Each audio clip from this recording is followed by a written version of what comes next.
दोस्तों नमस्कार। हमारे यूट्यूब चैनल एग्जाम अटेंशन पर आपका स्वागत है। आज की इस विशेष क्लास में हम यूपी टेट 2021 पेपर 2 के बाल विकास एवं शिक्षण विधि के 30 प्रीवियस ईयर क्वेश्चन का अभ्यास करेंगे। ये सभी प्रश्न वास्तविक परीक्षा में पूछे जा चुके हैं, इसलिए UP TET 2026, C TET, super TET तथा अन्य शिक्षक भर्ती परीक्षाओं की तैयारी करने वाले अभ्यर्थियों के लिए अत्यंत महत्वपूर्ण है। प्रत्येक प्रश्न को पहले स्वयं हल करने का प्रयास करें, फिर उत्तर और उसकी संक्षिप्त व्याख्या को समझें। यदि आप शिक्षक भर्ती परीक्षा में सफलता प्राप्त करना चाहते हैं तो प्रीवियस ईयर क्वेश्चन का अभ्यास अवश्य करें। तो चलिए शुरू करते हैं। UP TET CDP previous year question 2021।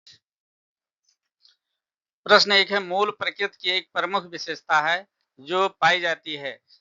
Option 1, केवल चूहे तथा बिल्लियों में, केवल मनुष्यों में, सभी प्राणियों में तथा जन्मजात व प्राकृतिक होती है, केवल कलाकारों में। आप लोग बताएं इसका उत्तर क्या होगा। ऑप्शन 3, सभी प्राणियों में तथा जन्मजात व प्राकृतिक होती है। भारतीय संविधान में 6 से 14 वर्ष के बच्चों के लिए निःशुल्क व अनिवार्य शिक्षा का अधिकार निम्न में शामिल है। ऑप्शन 1, अनुच्छेद 15, ऑप्शन 2, अनुच्छेद 26 में, ऑप्शन 3, अनुच्छेद 45 में, ऑप्शन 4, अनुच्छेद 21 में। किसमें है बताइए आप लोग। इसका सही उत्तर होगा ऑप्शन 4, अनुच्छेद 21 में। क्रेसमर ने व्यक्ति को निम्न में से किस प्रमुख प्रकारों में वर्गीकृत किया है। नंबर 1 सुडोल का है, नंबर 2 लंब का है, नंबर 3 गोल का है, इनमें से सभी। तो आप लोग बताइए इसका उत्तर क्या होगा। ऑप्शन नंबर 4 सही होगा, इनमें से सभी होगा। टीटी का उद्देश्य निम्न में से किसका मापन। अभिक्षमता, बौद्धिक क्षमता, अभिवृद्धि, मूल्य। क्या सही है इसका। इसका सही है अभिक्षमता। क्या है अभिक्षमता।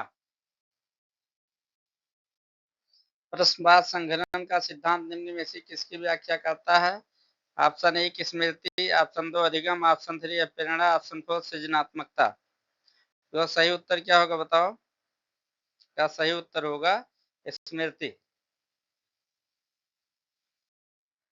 प्रश्न संख्या 6, पिछड़े बालकों के लिए शैक्षिक लब्धि की अवधारणा किसने दी है। सोनेल, गार्डनर, बर्टनर हॉल, सिरिल बर्ट। इसका सही उत्तर क्या होगा बताओ। Samuel Garden, Burton Hall, Cyril Burt के दी, यानी सिरिल बर्टनेरिया। निम्न में से कौन सा उत्तम परीक्षण विशेषताओं से भिन्न है। वैधता, विश्वसनीयता, वस्तुनिष्ठता, अभिक्षमता। इसका सही उत्तर क्या होगा। अभिक्षमता। निम्न में से कौन सा वृद्धि का विकास नहीं है। तन विकास, भार विकास, प्रत्यय का विकास, बुद्धि का विकास। तो इसमें सही होगा प्रत्यय का विकास नहीं होगा। निम्नलिखित में से कौन सा अंतःस्रावी ग्रंथि नहीं। ऑप्शन 1 पीयूष ग्रंथ, ऑप्शन 2 एड्रिनल ग्रंथ, ऑप्शन 3 लार ग्रंथ, ऑप्शन 4 है थायराइड ग्रंथ। इसका क्या सही होगा। ऑप्शन 3 लार ग्रंथियां अंतःस्रावी ग्रंथियां नहीं है, बहिस्रावी ग्रंथियां। प्रश्न संख्या 10 है, पियाजे के अनुसार संज्ञानात्मक विकास की द्वितीय अवस्था क्या होती है। द्वितीय अवस्था क्या। ऑप्शन 1 है औपचारिक संक्रियावस्था, संवेदनात्मक अवस्था, पूर्व संक्रियात्मक अवस्था, मूर्त संक्रियावस्था। क्या सही होगा इसका। पूर्व संक्रियात्मक अवस्था पियाजे के अनुसार। निम्न में से कौन सा शिक्षा मनोविज्ञान की सर्वाधिक व्यक्तिनिष्ठ विधि है। बहिर्दर्शन, अंतर्दर्शन, निरीक्षण, प्रयोगीकरण, क्या सही है? व्यक्तिनिष्ठ, सर्वाधिक व्यक्तिनिष्ठ जो है अंतर्दर्शन।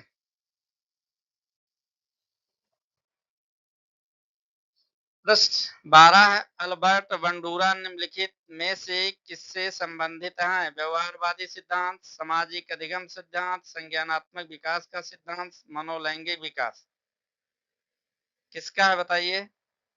अल्बर्ट बंडूरा जो है सामाजिक अधिगम सिद्धांत से।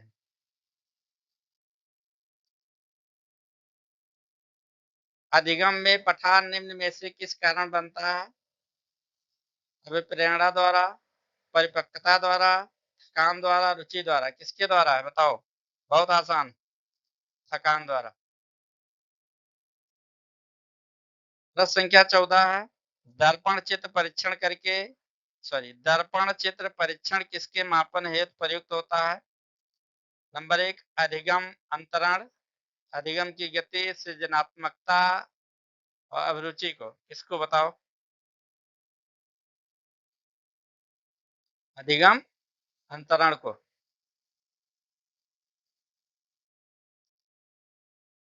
प्रश्न 15 है, क्लाउड पिक्चर परीक्षण निम्न में से किसके मापन में प्रयुक्त होता है? ऑप्शन 1 व्यक्तित्व, ऑप्शन 2 बुद्धि, ऑप्शन 3 अभिक्षमता, ऑप्शन 4 अभिरुचि,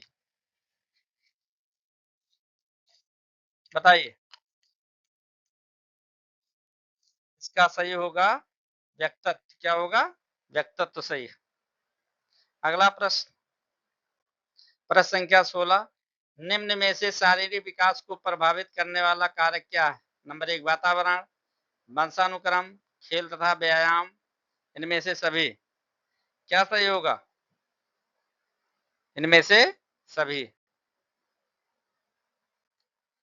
प्रश्न संख्या 17 है, बुद्धि लब्धि की गणना सही सूत्र निम्नलिखित में से कौन सा? वास्तविक आय बटा मानसिक आय, मानसिक आय बटा वास्तविक आय गुणे 100, वास्तविक आय बटा मानसिक आय गुणे 100, मानसिक आय बटा वास्तविक आय गुणे 100, कौन सही होगा बताओ? ऑप्शन 2 सही होगा, मानसिक आय बटा वास्तविक आय। प्रश्न संख्या 18 है, विचारात्मक चिंतन की चर्चा निम्न में से किसने की?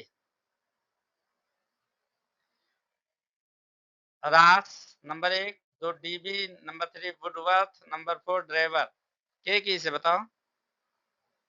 क्या है? डीबी ने। ऑप्शन 2 सही। प्रश्न संख्या 19 है, आगमनात्मक तर्क के स्तरों में कौन शामिल नहीं है? ऑप्शन 1 प्रयोग, ऑप्शन 2 अवलोकन, ऑप्शन 3 सामान्यीकरण, ऑप्शन 4 कल्पना, क्या सही है बताओ?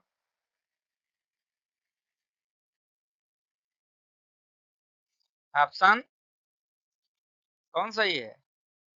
कल्पना। क्या है? कल्पना जो है शामिल उसमें नहीं है।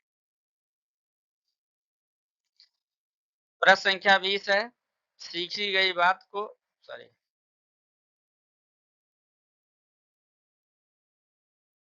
सीखी गई बात को धारण और पुनः स्मरण करने में असफल होना क्या कहलाता है? स्मरण है, विस्मरण है, धारणा है, चिंतन है, क्या है? सही है विस्मरण। क्या है? विस्मरण। प्रश्न संख्या 21, 5 वर्ष के मोहन की मानसिक आयु 8 वर्ष है, उसकी बुद्धि लब्धि कितनी है? अब इसका आप भी देखे हैं, मानसिक आय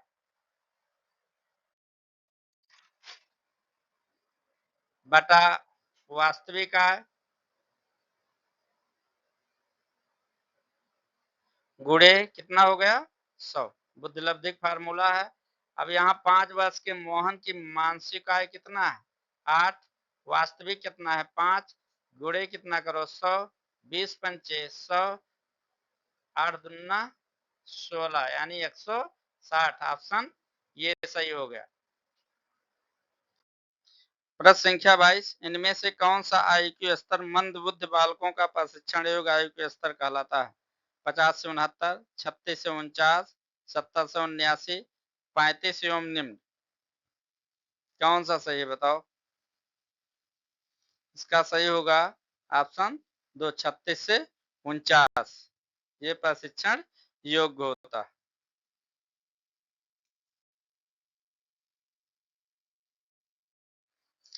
रोल्सा इंक ब्लास्ट टेस्ट का प्रयोग निम्न में से किसके मापन हेतु किया जाता है? नंबर 1 बुद्धि, नंबर 2 व्यक्तित्व, नंबर 3 रुचि, नंबर 4 अभिक्षमता।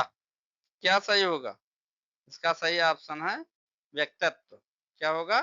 व्यक्तित्व। प्रश्न संख्या 24 है, यह विस्मृति का कारण नहीं है। स्मरण करने की इच्छा, सीखने में कमी, मानसिक द्वंद्व, सीखने की दोषपूर्ण विधियां। क्या सही है? 24 क्या सही बताएं? स्मरण करने की इच्छा।